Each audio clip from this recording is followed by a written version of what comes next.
the challenge now, reforming the laws so they will be constitutional. How to police the world's oldest profession is something countries around the world have struggled with. Sweden has led the way with a new approach, criminalizing those who pay for sex, not those who provide it.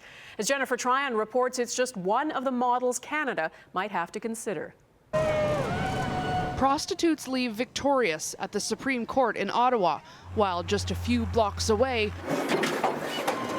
the Ottawa police are issuing an advisory to media. 2 prostitutes were choked and a man has been arrested. If these women had been working somewhere safer than the street or with a group, would they be more protected?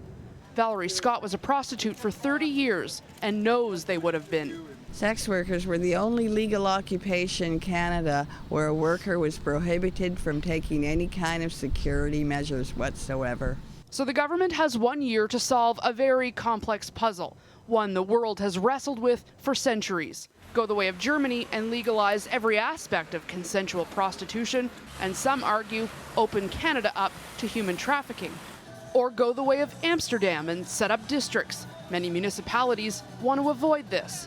Or go with the model many believe is the future, the Nordic model, just adopted by France, where just the Johns are penalized, a $2,000 fine for paying for sex, $5,500 for a repeat offense. I refer to it as a system of institutionalized entrapment, and I think it would run into all sorts of legal problems in this country. It puts more power in men's hands and says what they're doing is completely acceptable and okay. Ottawa could also decide not to legislate at all, making today's decision the new rule of law. Brothels, solicitation, and living off the earnings of sex work, all legal.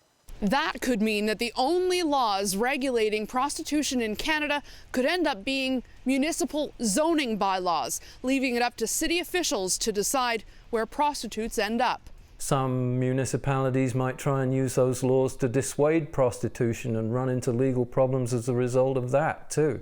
So it could be a dog's breakfast. Bunny Ranch Canada, Bunny Ranch Toronto, Bunny Ranch Montreal. With the news, the American owner of the Bunny Ranch is now heading north. Now we're ready. I mean, it's going to take 12 months for the government to get the laws in order, and assuming that they do it properly, we're going to be there in force. For the next year, prostitution laws are status quo, but the women have new muscle. If there's a bad client, we'll be picking up the phone and calling the police, instead of ending up in a police advisory or worse.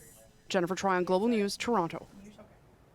For a look at how other countries have reformed their prostitution laws, you can go to our website, globalnews.ca.